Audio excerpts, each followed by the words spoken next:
lei. Mas uma outra coisa aconteceu que foi extraordinária, que foi exatamente a quebra desse segregacionismo.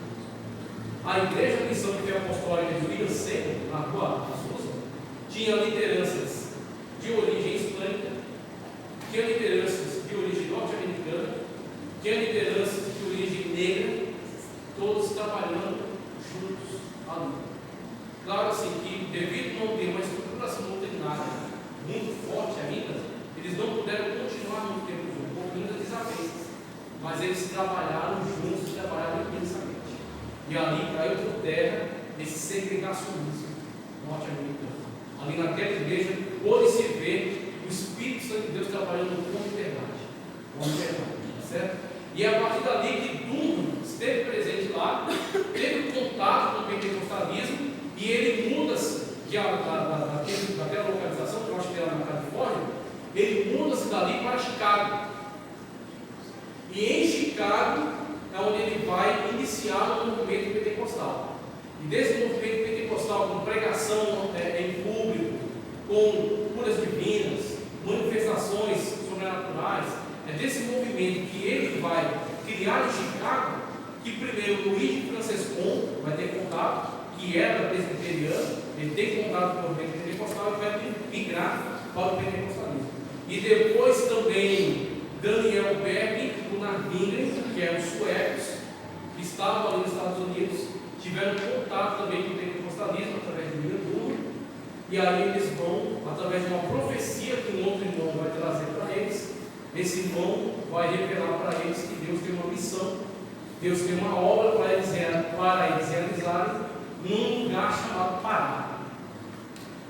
Pará.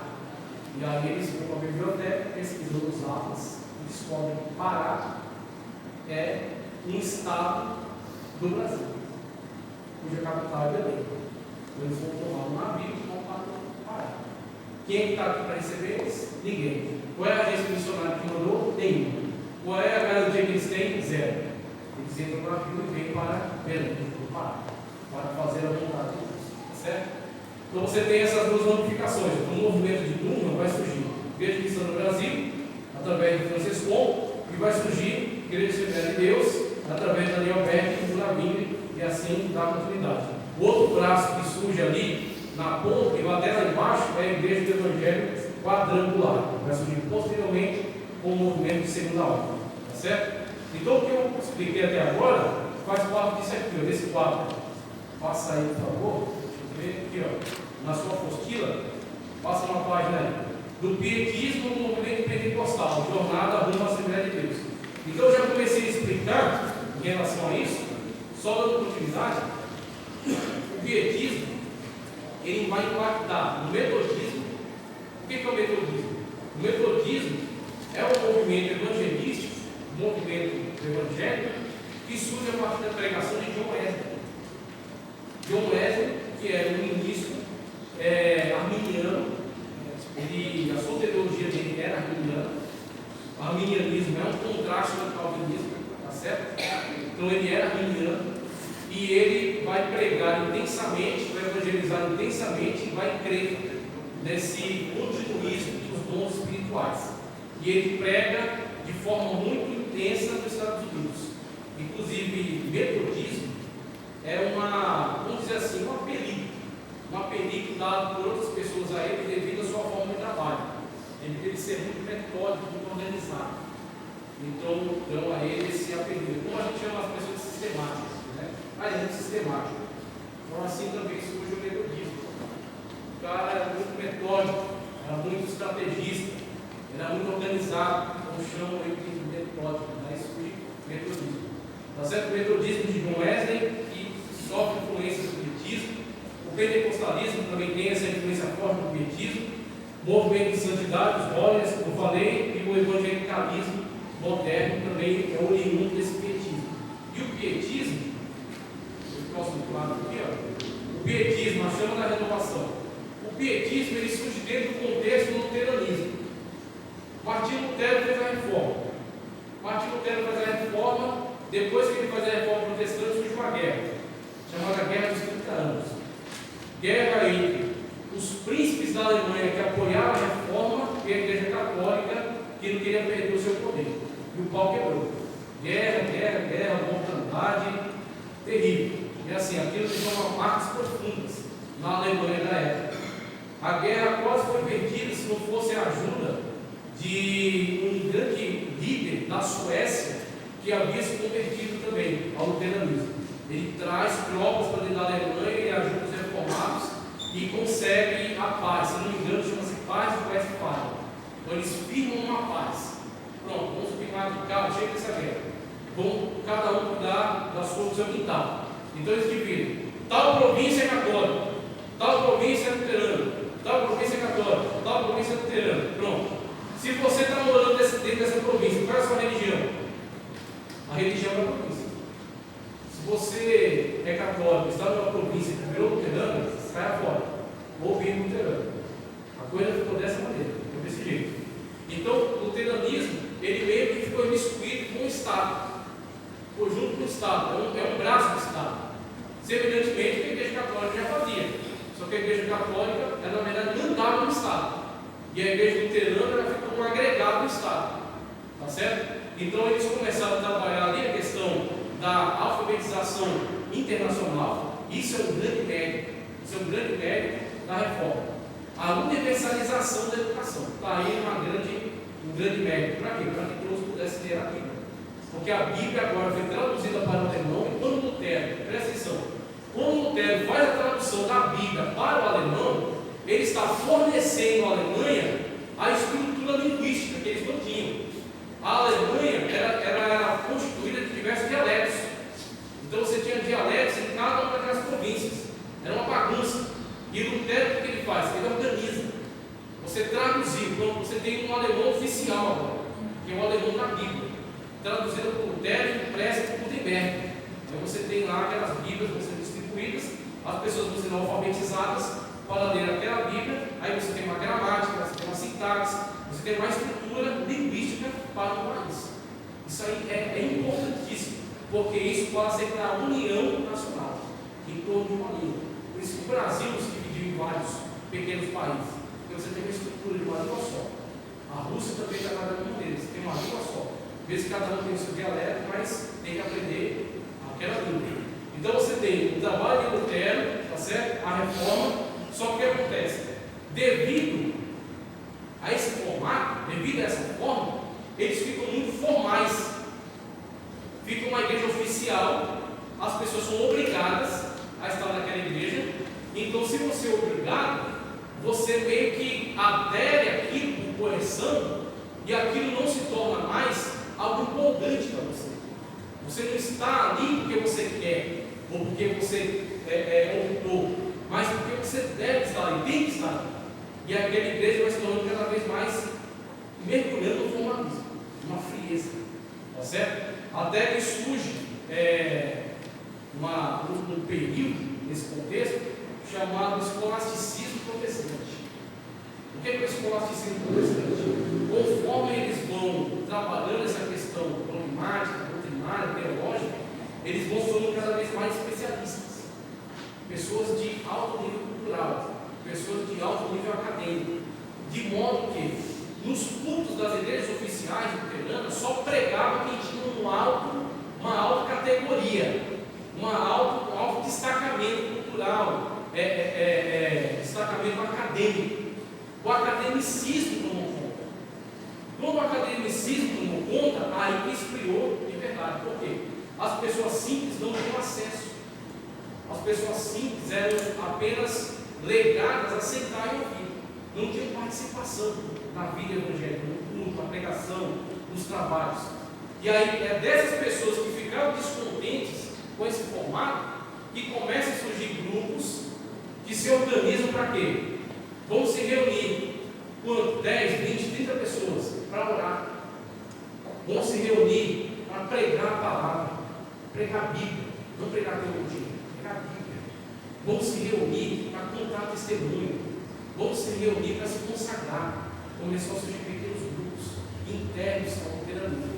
Que grupos são esses? Esses grupos que posteriormente são chamados pietistas.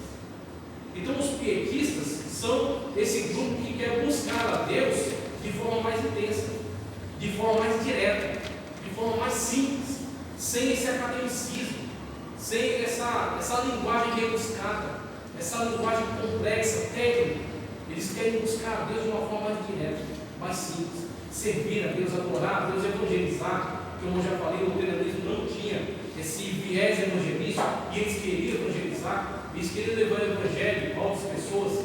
Então eles começaram a se reunir. Aí começa a surgir o pietismo. Dois nomes importantes do pietismo: você tem Jacob Spencer e você tem Nicolaus von Zinzendorf. Nicolaus von Zinzendorf, né?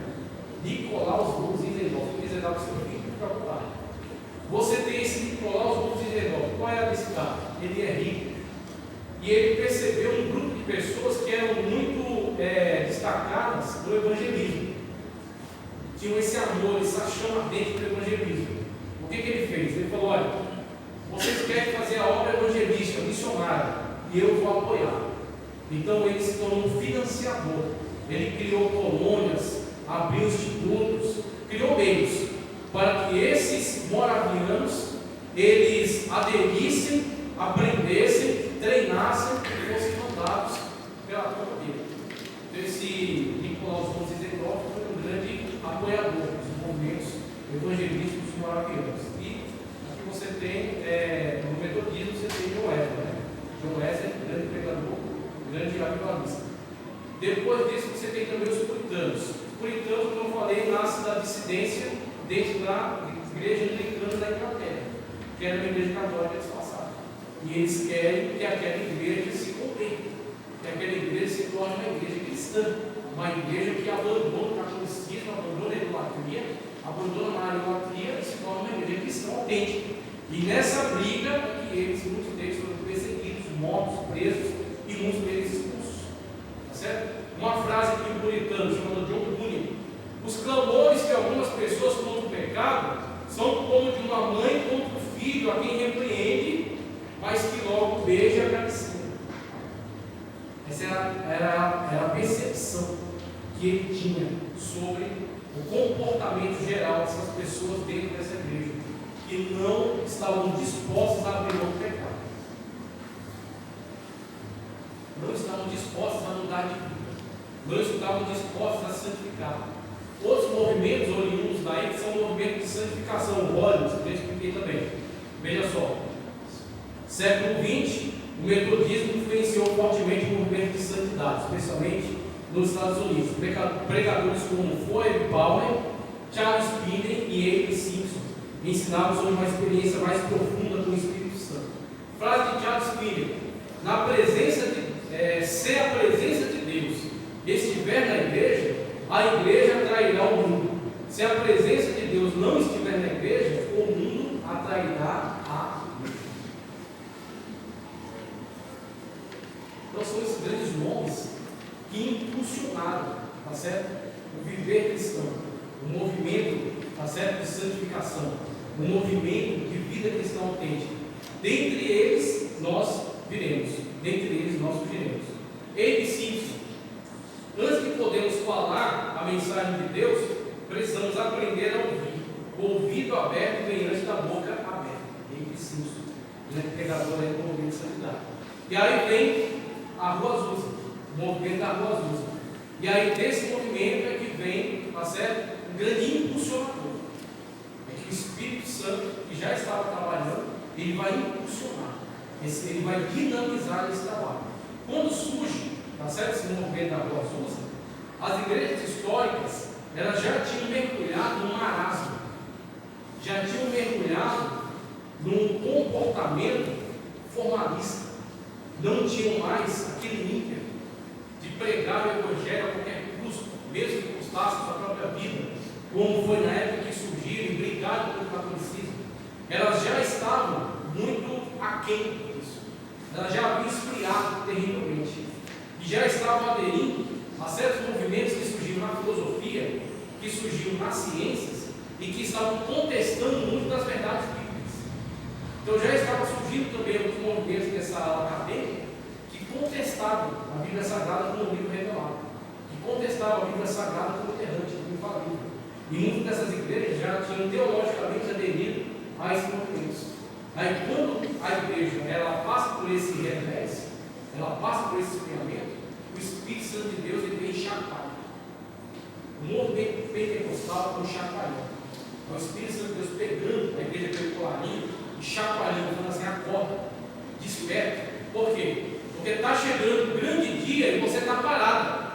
Está chegando o grande dia e você está desatento. Você está cada vez mais se parecendo com o mundo, cedendo para o mundo. Aí o Espírito Santo de Deus dá esse grande chacoalhão, que é o movimento pentecostal. Tá certo? Uma mulher estudante da igreja da escola Bethel College de Parma passa pela experiência. William Seymour tem contato com isso. Aí ele vai pregar isso primeiro na igreja Rogers, onde ele veio. Aquelas igrejas Rogers que eu falei, que foram sendo fundadas. E prega lá. O pessoal de lá não gostou. Que negócio é esse de Espírito Santo aí que você está pregando? Falar em línguas. Que negócio é esse aí? Esse negócio aí não existe, não. Esse negócio aí não tem cabimento. E aí ele não gosta da pregação dele e falou: aqui você não prega mais. Aqui você não prega mais. Aí vai falar: vou pregar aqui e vou pregar em outro lugar. O que ele faz? Ele aluga um quarto numa casa. Ele aluga um quarto, tá certo? Numa casa, e ele começa a pregar, começa a fazer reuniões de oração. Conforme ele vai fazer essas reuniões de oração nessa casa, e vai pregando acerca do batismo do Espírito Santo, vai pregando acerca do poder de Deus, acerca dos dons espirituais, as pessoas vão emergindo nessa mensagem. Vou dizer para você: 8 pessoas foram batizadas com o Espírito Santo antes dele. Antes do Senhor, 8 pessoas. Ele fica indignado com isso. Ele fica indignado. Mais uma vez, tirei isso daqui, tá? Não é minha cabeça não. Ele fica indignado com isso. E aí quando ele vai para a oração, ele fala: Senhor, não é possível, estou pregando para os outros serem batizados e eu não sou. Daí até que ele também é batizado com o Espírito Santo. E o lugar começa a ter uma visitação tão grande, que o teto daquele quarto cai. De tanta gente que ia para lá para ouvir a mensagem. E devido ao mover, devido ao poder de Deus que manifestava ali, toda aquela agitação, o teto estava caindo. É quando eles tomam a decisão de abrir uma igreja. De fato, o lugar para uma igreja. O lugar onde eles foram para abrir era um galpão abandonado. Eu acho que uma igreja metodista já o tinha usado muitos anos atrás, já tinha saído, já tinha sido alugado para ser um galpão para estocar alimento, já tinha abandonado, estava abandonado ali. Ele vai, consegue comprar, faz uma reforma básica e abre lá missão de fé apostólica. Ele começa a pregar o poder de Deus, a manifestação do Espírito Santo, as pessoas que estavam com ele vão junto, começa um evangelismo brutal e ali muitas pessoas começam a vir. Principalmente quando pessoas começam a denunciar, jornalista começa a ir ver o que está acontecendo, aí faz matéria sensacionalista nos jornais, está surgindo aí um movimento estranho, uma coisa nunca vista, curanderismo e tal, charlatanismo, e as pessoas se interessam e vão lá saber o que é isso. Quando eles vão saber o que é isso, nós estamos sendo deles, batizados, falando em línguas, pulando, saltando, rolando, e aí ninguém se grava mais.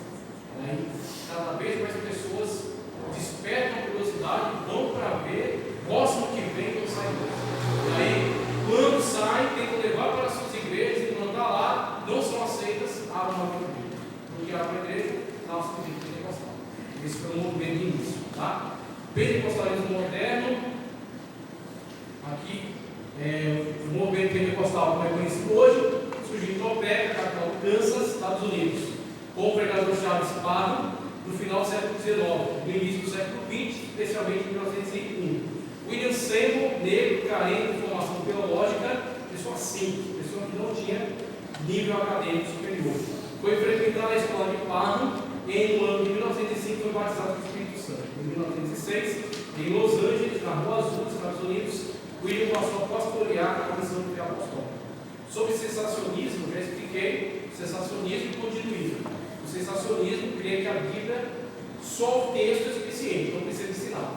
E o continuista diz: onde está escrito que os sinais cessaram? Então ele continua crendo na manifestação dos sinais. Esse quadro, ele mostra para nós uma linha de continuidade entre a manifestação dos dons em Corinto, na igreja de Corinto. Houve um movimento do século II chamado montanismo, que começou muito bem, Inclusive, Tertuliano fazia parte desse movimento, montando, pregava, e ele profetizava, e falava em outras línguas, e tinha 2 mulheres que profetizavam, acompanhavam também o ministério dele, Tertuliano. E eles, de fato, tiveram grande sucesso durante o tempo, só que depois, infelizmente, ele começou a pregar heresias. Ele começou a pregar que ele era o Espírito Santo. E aí o negócio escambou para a heresia. Depois deles vieram os anabatistas, do século XVI, na Reforma. Os anabatistas, por que anabatista? Anabatista diz respeito àqueles que não concordam com o pedobatismo. Pedobatismo é batismo de criança. Então, tanto luterano quanto presbiteriano batizam crianças, semelhante ao que a igreja católica faz. Nossa criança que não é batista, porque está no meio já. Muito fácil para eles, né? Já até um membro já antes de saber alguma coisa. Os anabatistas dizem, não, está errado. A Bíblia Sagrada diz que tem que se arrepender dos seus pecados. Como é que uma criança que não sabe discernir da direita e esquerda se arrepende de alguma coisa? Então eles não batizavam. Por isso, anabatistas. Tá? E aí, localizado no sul do nosso país, né? Tem bastante anabatistas, tem bastante. Que são migrações da Europa para lá. Tem bastante no sul do Brasil. E eles foram um movimento e começaram, devido à sua postura, eles eram contra a mistura da igreja com o Estado e eles eram contra o batismo de crianças. Devido à sua postura, eles foram perseguidos pelos católicos e pelos protestantes. E aí, a nossa denominação, na minha forma de ver, herdou muito desse movimento.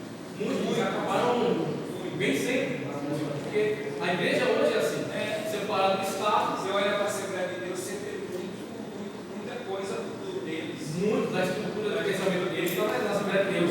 De fato, nós temos uma herança muito forte deles. E eles são os movimentos que eram continuistas, criam na transformação da manifestação dos dons.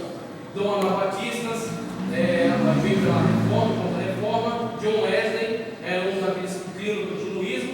Os Rodners, como eu expliquei, e aí depois vai para o Instituto Topeka. Então, desde lá de Corinto até Topeka, você tem esse caminho, tá certo? Que foi feito ao longo da história, tá certo? William Seymour, um pouco mais sobre ele, deixa eu ver, isso. Filho de escravos católicos, converteu-se ao evangelho da Igreja Batista, nasceu em Centerville, Louisiana, mudou-se para Houston em 1905, onde foi aluno do seminário de Padre. Você dele assistir às aulas do corredor. O movimento segregacionista dos Estados Unidos, né? Seymour foi a Los Angeles para uma congregação Holiness, mas não foi bem aceito por causa da sua pregação sobre o batismo do Espírito Santo. Primeiro ficou hospedado na casa da irmã Edward Lee e depois na casa de Richard Asbury, na rua Bonnie Bree, número 214. Nessa casa começou as reuniões de oração, nessa casa aqui, a casa aí. Até hoje tem lá esse marco histórico, né? Na casa onde começou os movimentos de oração. Daí, primeiras ocorrências de línguas foi em 9 de abril de 1906. Em 12 de abril, Seymour recebe o batismo do dom de línguas. Muitas pessoas começaram a frequentar as reuniões. Para dar sequência ao seu ministério e agregar mais pessoas, Seymour fundou a sua própria denominação na Rua Azul 312. A Rua Azul 312 tem esse grande galpão feio, um galpão muito feio, mas foi um lugar onde o Espírito Santo de Deus se manifestou poderosamente. A foto está muito ver, mas ali você tem pessoas brancas, negras, hispânicas, de origem indígena, você tem tudo que tipo de gente aí. Por quê? Em Cristo todos são um. Não há homem, não há mulher, não há escravo, não há livre, não há grego, não há bárbaro, não há cida, todos são, não há circuncisão nem circuncisão. Todos são um em Cristo Jesus. Essa é uma característica fortíssima do mover do Espírito entre nós. Aqui é o surgimento da Assembleia de Deus em 1914.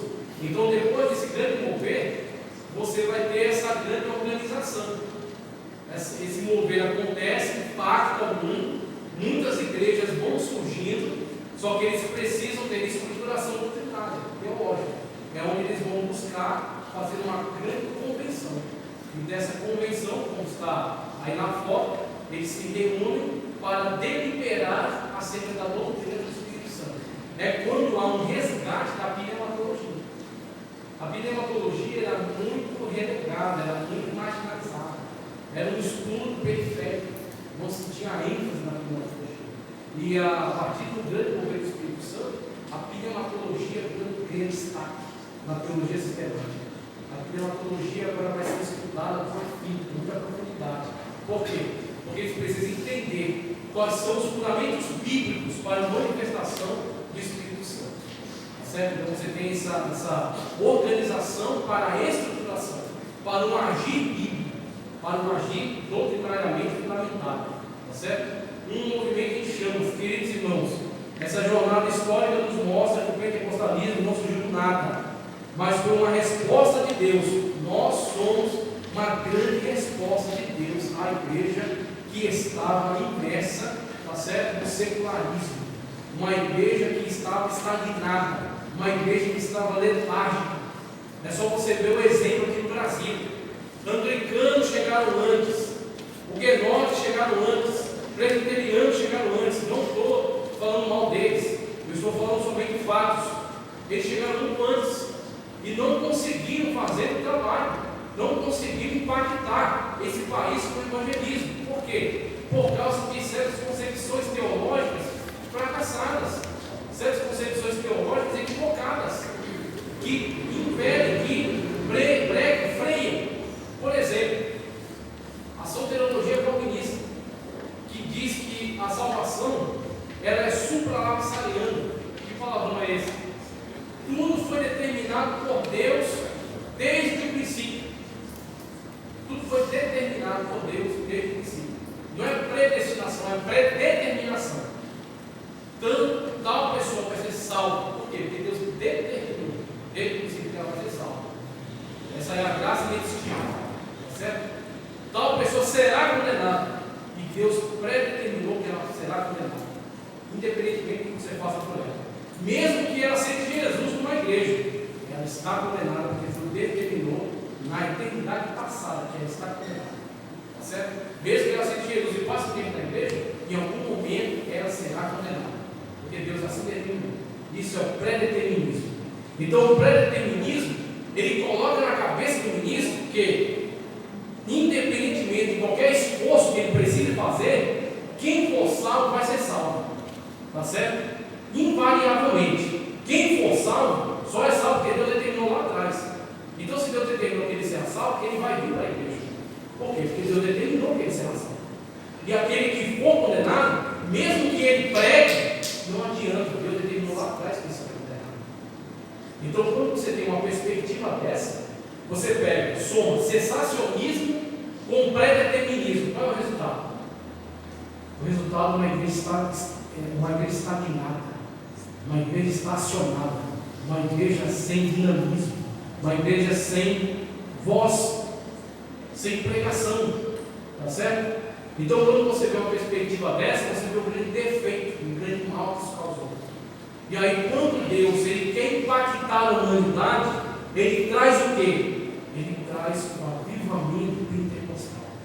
Ele traz esse grande chacoalhar da igreja, mostrando para a igreja que todo aquele que crê será salvo. Que a salvação é para toda a humanidade. A graça, a salvação, tá certo? É para todos. Cristo morreu por todos, não por um pequeno grupo. A salvação é suficiente. O sangue da expiação de Cristo é suficiente para purificar o pecado de todo mundo. Quem participará dessa purificação? Quem participará dessa salvação? Aquele que crê. Então, uma vez que você crê, como Cristo disse, se crê, você será salvo. Se não crê, você já está condenado. Então, a partir dessa perspectiva, cabe a você pregar para quem? Para toda criatura.